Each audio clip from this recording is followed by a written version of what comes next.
Wa alaykoum salam. Vous allez bien? Oui, ça va très bien. D'accord. Quelles sont les nouvelles? Les nouvelles sont bonnes. Alhamdulillah. Je vous dis merci pour tout ce que vous faites pour nous. Merci beaucoup.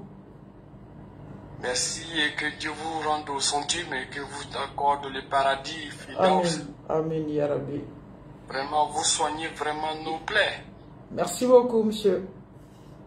Parce que la remarque, c'est quoi? Il y a des vérités que nous n'arrivons pas à dire à nos épouses. C'est ça. Mais par votre canal, souvent ça se sait et ça s'améliore. Merci beaucoup. Voilà, donc ma bénédiction est à la faveur de la bonne continuation de votre action. Merci beaucoup. Et que certaines sœurs aussi vous épaulent à ce que cette lancée soit bien visible par tous. Merci beaucoup. Moi, en tout cas, j'ai des retombées. Et Oui. je vois que ça arrange beaucoup nos filles, nos sœurs et nos mamans. Merci beaucoup. Ceci est donc ma mission, monsieur.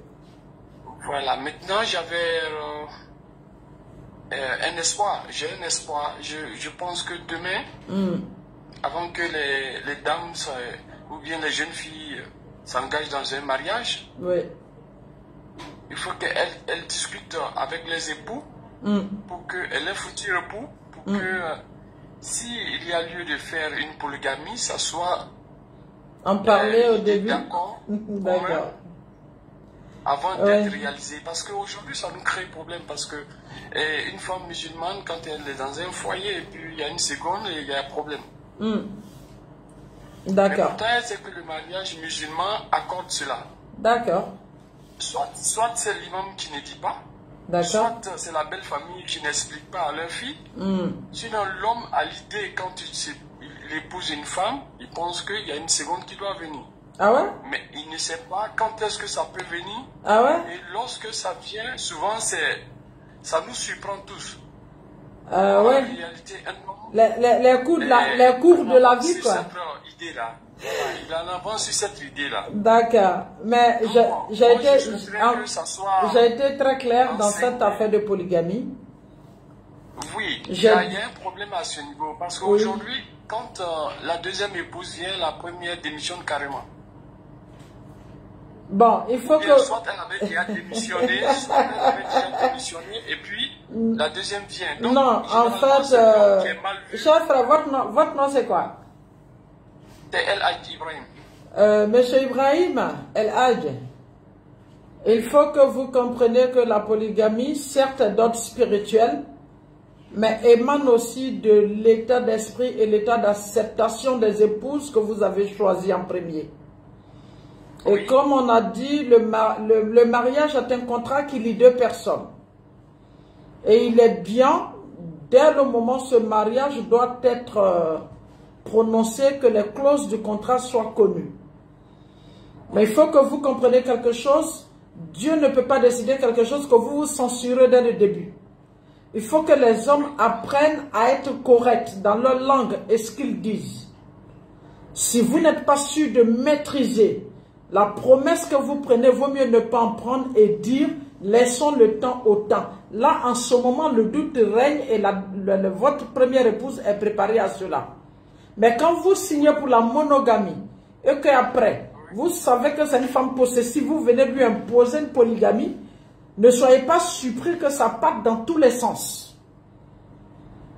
Tout est une question de langage, d'engagement et de respect d'engagement que vous avez l'un pour l'autre. Je pense que c'est très clair. Maintenant, si vous êtes assez courageux pour dire à votre époux, je suis musulman, je ne peux pas me censurer. Et sachant être un homme, au nom de ma libido, je ne peux pas te promettre que je ne prendrai pas une deuxième femme. Mais pour le moment, ça ne fait pas partie de ma vision. Mais ça peut arriver à tout moment. Mais tu es d'accord avec moi que si cette femme rentre dans ta vie demain là, quand elle commence à faire son tapage, tu lui dis ma chérie, assieds-toi. Tu te rappelles quand on devait se marier, j'ai été très clair avec toi pour dire je ne me censure pas et qu'il y a possibilité de polygamie, tu as dit que ça ne te dérangeait pas. Ben voilà, et puis c'est clair. Tu es d'accord avec moi? Très d'accord avec vous. Mais quand une femme doit s'engager dans son mariage, financièrement, moralement, physiquement, surtout financièrement... Signaler quelque chose. Oui, dites-moi. Voilà, ce que vous dites là, ça c'est la vérité. Et c'est logique. Mais la réalité est autre chose. Il n'y a pas de... Monsieur Ibrahim, il n'y a pas de réalité. C'est le fait que vous vous censurez depuis le début. Non, moi je ne marie pas plusieurs femmes. Non, moi-même ma famille était polygame. La polygamie a créé trop de problèmes chez moi. Et cette dame qui rentre dans votre vie dans l'intention d'être votre seule épouse, et demain quand vous venez lui dire qu'il y a polygamie, c'est normal que c'est compliqué. Voilà pourquoi je dis, vous les hommes, apprenez à ne pas trop parler lorsque vous devez vous marier. Ou bien dites les choses clairement. C'est pas mieux comme ça? C'est mieux comme ça pour tout le monde. Ok, tu es d'accord Ibrahim? Et puis avant d'être polygame aussi, soyez sûr aussi que vous avez pu servir la première. On n'est pas polygame parce qu'on peut juste payer 2 loyers. On n'est pas polygame parce qu'on peut faire 2 popotes. Non, la polygamie, on parle de la capacité. Et quel genre de capacité? Ce n'est pas seulement d'ordre financier. Il y a d'ordre physique. Est-ce que tu as cette virilité pour servir toutes ces femmes? Il y a d'ordre moral. Est-ce que tu as cette sagesse pour pouvoir aligner ces 2 familles? D'accord? Et à d'ordre spirituel. Est-ce que tu as aussi grande crainte de ton Seigneur pour être assez équitable vis-à-vis des épouses que tu prends? La polygamie parle de capacité. Seul ne peut être polygame que les personnes qui ont la capacité d'ordre moral, spirituel, financier et physique. Alors qu'aujourd'hui, les hommes attendent juste avoir quelques billets de banque pour aligner les femmes comme des brochettes.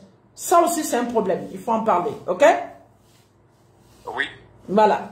Donc, je suis d'accord que la religion se fasse.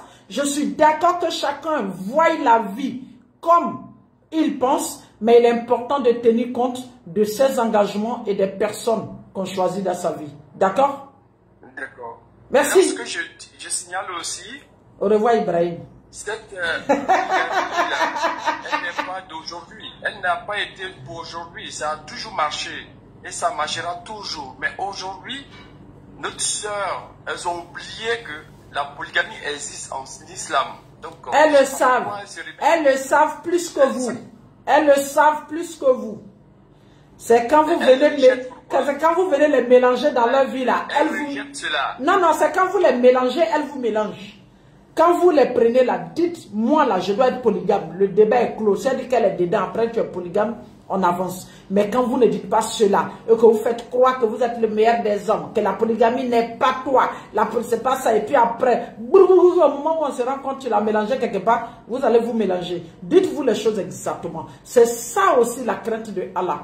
Dire les choses exactement et puis assumer. D'accord? On a déjà dit comme il se doit. Ibrahim, au revoir. Si tu es marié tes femmes, va marier tes femmes et puis on va avancer, s'il te plaît. Oh, ces hommes-là, laissez-moi en paix votre affaire de polygamie là. Oh. Qui est là?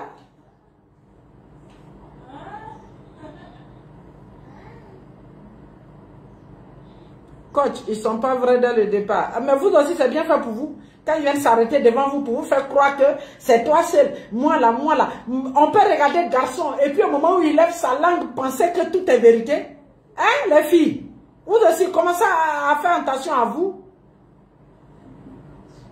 C'est tout. Arrêtez de vous perdre dans ce que les hommes disent ou bien dans ce qu'ils pensent. Les hommes ne font que ce qui les arrange. Hein. Sont très rares les hommes qui font attention à leur choix de vie, à leur partenaire. C'est très rare. Les hommes ne font que ce qui les arrange. C'est clair. Beaucoup n'ont pas d'état d'âme. Hein. Ça, c'est clair. Donc, mais c'est ce que quand tu dis, vous promettez ne pas avoir de... En réalité, est-ce qu'il y a la cohérence dans la vie d'une femme? Ben bien sûr. Pourquoi même tu veux... Même dans la vie d'un homme, il n'y a pas de cohérence. Aujourd'hui, les hommes d'aujourd'hui, les femmes d'aujourd'hui, il n'y a pas de cohérence. Chacun veut que les choses soient faites comme il veut. Voilà. Personne ne se met à la place de l'autre. Personne ne cherche à comprendre l'autre. Chacun veut que ce soit fait comme il veut. C'est compliqué. Il faut que vous appreniez à vivre selon l'autre. C'est important. D'accord? Bon, cette affaire de polygamie, allez-y loin, hein, ça, c'est pas mon débat aujourd'hui. Hein. Laissez-moi tranquille, les gens vont poser leurs problèmes. Vous voulez vous marier vos centaines de femmes, allez-y là-bas. Vous voulez accepter, allez-y là-bas. Vous ne voulez pas accepter, allez-y là-bas. Laissez-moi en paix. Oui, Issouf, tu as dit quoi? Comment tu vas, fils? D'accord? Femmes veulent être... D'accord. Allons-y, posez la question. On y va. Ok?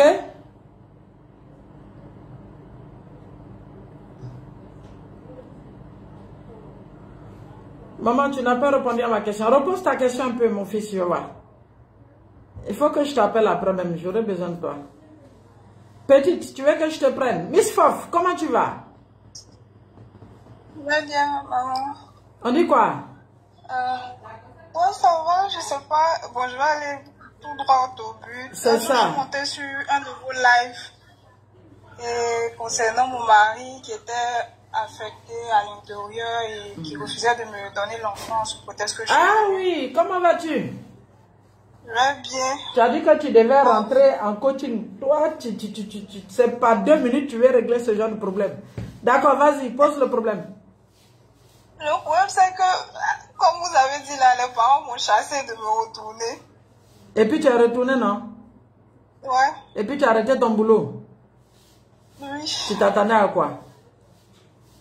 Tu t'attendais à quoi? Entre boulot et puis mariage, tu t'attendais à quoi par rapport aux parents?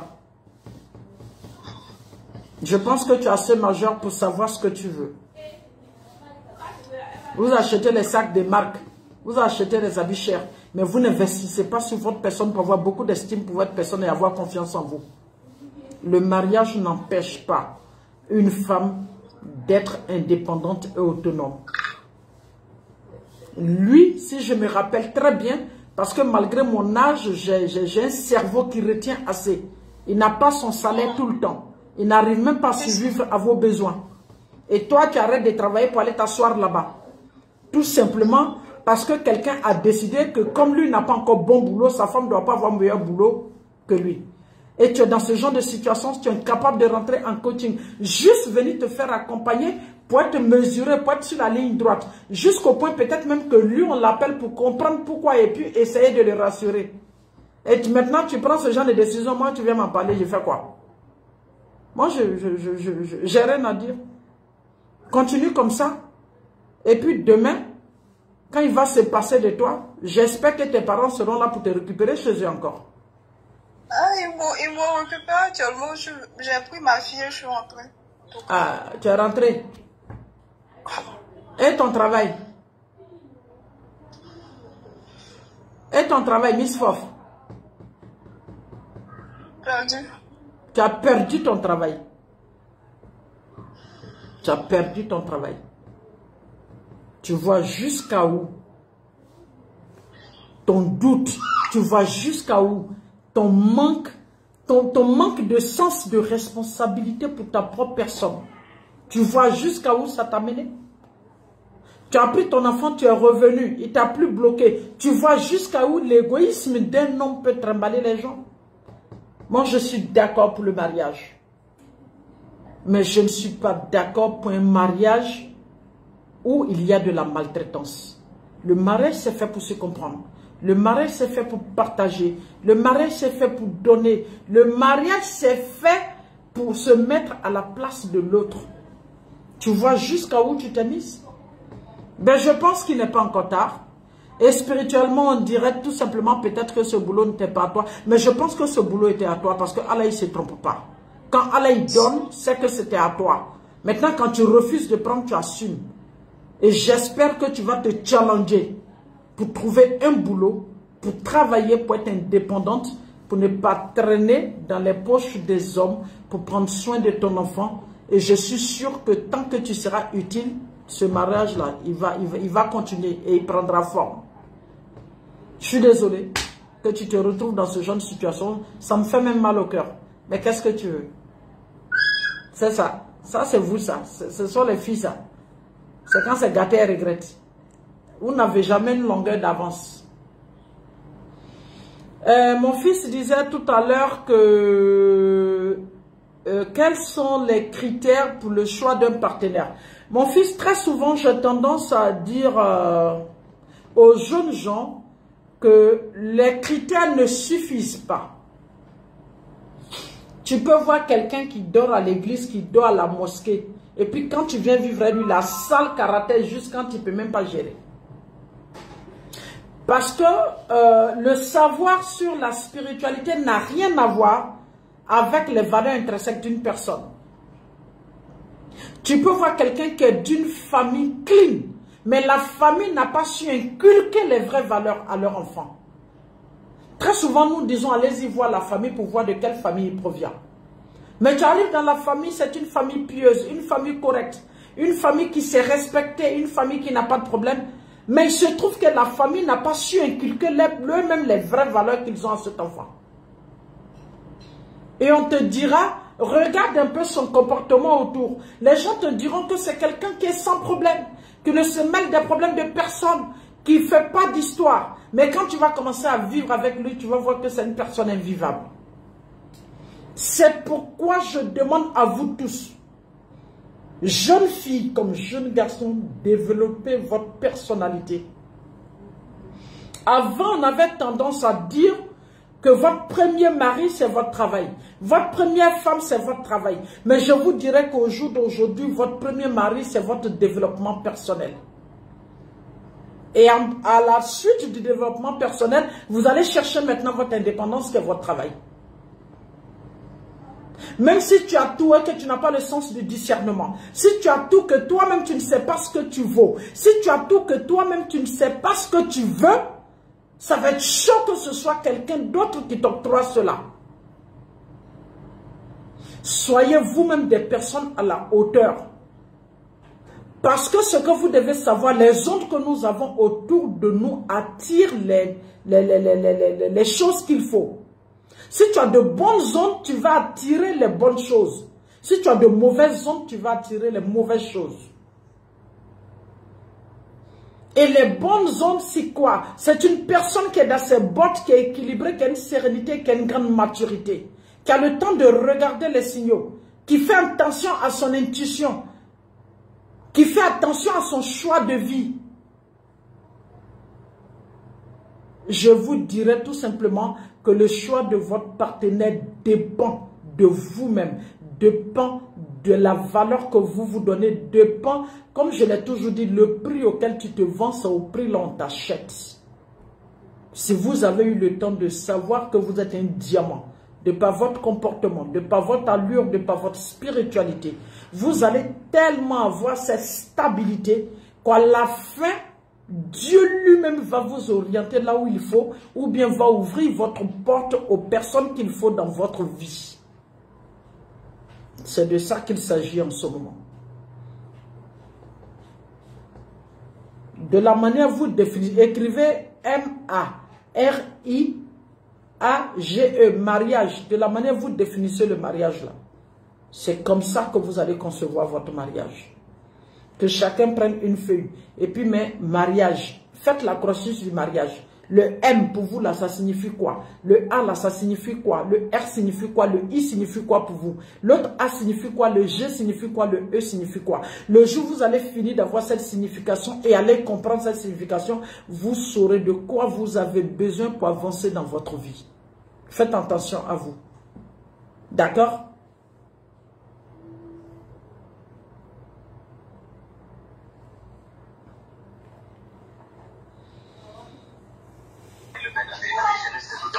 Coucou maman. Ma queen, comment vas-tu? Ça va très bien, très très bien. Juste te dire que tu me manques, tu me manques. J'ai appris ton passage à Paris, mais bon, j'ai laissé seulement. Tu sais, j'ai fait que 6 jours. 6 jours, ça veut dire aller et sortir. Il a fait 6 jours. Et dans ces 6 jours, je devais faire Paris, je devais faire la Belgique, revenir sur Paris et puis rentrer. Donc, tu vois, c'était très short. J'ai parlé jusqu'à je fatiguée chez Gisèle. Elle m'a dit, ah, il faut laisser. Maman avait... Encore, comme tu as dit Belgique, là, c'est sorti ici de la bouche de Gisèle, donc je te crois. C'est vrai? Non. Tu sais que je ne peux pas rentrer à Paris sans t'appeler, mais c'était vraiment short. C'était très, très coincé. Moi-même, je suis rentrée presque malade parce que j'étais fatiguée. Parce que je suis arrivée la veille, j'ai dormi. Le lendemain, j'ai fait ma conférence. Le lendemain de la conférence, j'ai quitté Paris pour la Belgique. Je suis allée en Belgique. Le lendemain soir, j'ai fait la conférence. Le même lendemain, là, je suis rentrée sur la France. Et c'est le lendemain, là, que j'ai pris l'avion pour venir à Abidjan. Donc, tu vois que c'était vraiment... Même moi-même, je n'ai pas pu m'offrir quelque chose. Je n'ai même pas pu faire les boutiques. Je suis venue à une valise presque vide de la France. Tu comprends ça comment, ma fille? Comment tu vas? Tu vas bien? Ça va très, très bien. Je te suis aussi. Je te vois grandir. Et là, c'est une fierté. Voilà, toi, tu as compris aussi à un certain moment que tu devais croire en toi, que tu devais comprendre que développer ta personnalité était une priorité. Aujourd'hui, je vois ma fille en pleine conférence, avec son livre. Non, il n'y a rien à dire, quoi. C'est l'accomplissement maintenant. Même de coach Mada. Non, je suis fière. Je suis très fière de toi, tu sais. Je suis très, très fière de toi. Voilà. Et puis, ben, on se dit quoi? À très bientôt. Très bientôt, maman. Et tu salues ma copine personnelle. Parfait. Maëva. Maëva, oui. Oui, Maëva, tu vas bien, mon cœur? Ça va bien. Et tes frères, ils vont bien? Oui, ils vont bien. D'accord, tu diras à ton grand frère que j'attends qu'il me dessine encore et que toi, tu me portes un joli pagne, d'accord? D'accord. Allez, je te fais plein de bisous, mon cœur. Bye bye. Moi aussi. Mouah.